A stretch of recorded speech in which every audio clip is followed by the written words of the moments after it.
Good morning guys! So ayan na nga, ito ang ating Tuesday. Pagkagising ko, syempre magtutoothbrush muna para mawala muna yung mga medyo hindi kagandahang amoy ng ating bibig, no? Para pag may makausap ako, may magkausap tayo, hindi naman mahihimatay yung kausap natin, di ba?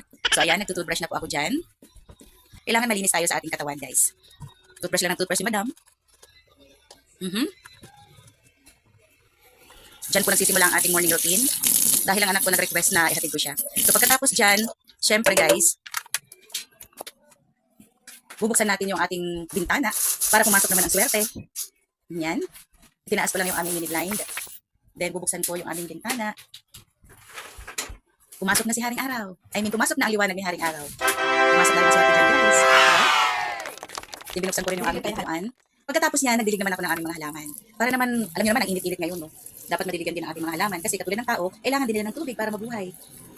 So, ayan po. Huwag niyo na pong pansinin ang ating mga bilbil dyan. Dahil nandito lang tayo sa bahay. Pagkatapos kumain, although kunti lang naman ang kinakain ko. Pag walang camera.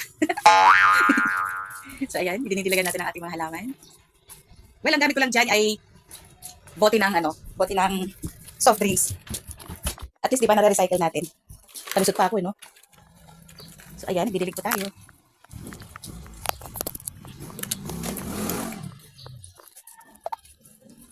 Sinisigurado natin dyan na madaligan lahat ng ating mga halaman. Yan, okay na daw, sabi ni madam. Then, pagkatapos niyan, ipagluluto ko ng breakfast ng aking anak dahil nag-request siya ng isang itlog and isang hotdog. Siyempre, lalagyan ko yan mamaya ng pipino. So, ayan. Usually, yung hotdog, nilalaga lang po namin yan. Inaano na lang namin sa, pinakukulaan lang ng tubig. Pero ngayon, dahil mamadali ako, ipiprito ko na rin yan. Ipiprito pala. So, ilagyan ko ng konting magic sarap. And then, konting asin. Konting-konti lang.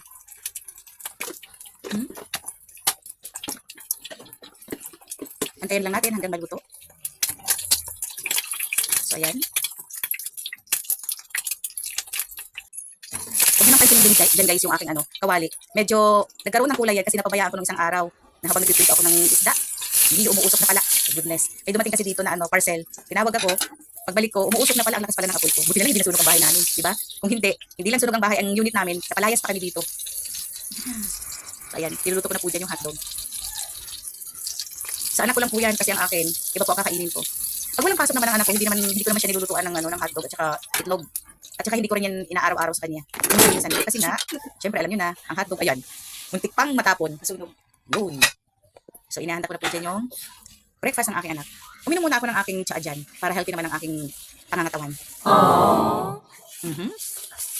Then, after that, ihahain ko na yung breakfast namin. Para sa anak ko. She has one hotdog. Yun, kanin, rice, one egg, one hotdog, and pipino for my unika iha. And then, hindi siya usually umiinom ng milk guys, sa umaga. Ayaw niya rin ng Milo. Umiinom lang siya ng milk kapag bago siya matulog. Guys. So, water lang ang gusto niya dyan. Then, ang akin ay vegetable salad. Yan. Kunti lang ang nilalagay kong salad dressing kasi nga, umiiwas na akong tumaba.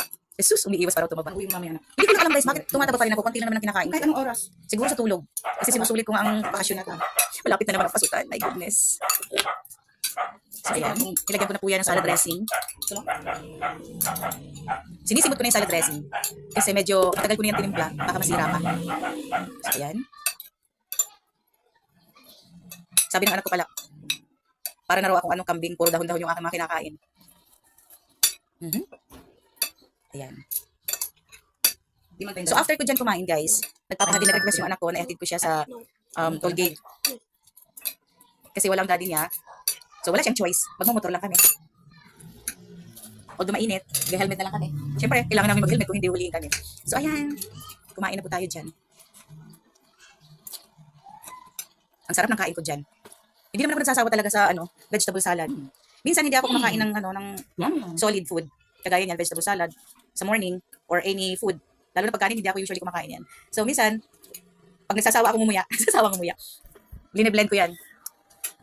Nagbe-blend ako ng banana, ng apple, ng oats, tsaka pipino. Yun. Tapos nilalagyan ko ng gatas. Masarap yun guys. Tapos kahit yun lang yung breakfast mo, ay okay na. Healthy pa. So, ayan, nagkikwentuhan kami dyan ng anak ko. Tinanong ko pala dyan, guys, yung anak ko kung anong oras yung pasok niya.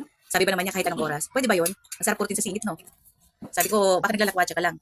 Pero, alam ko naman, hindi naglalakwatsa ang anak ko. Proud nga ako dyan sa kanya kasi scholar po siya sa MCU.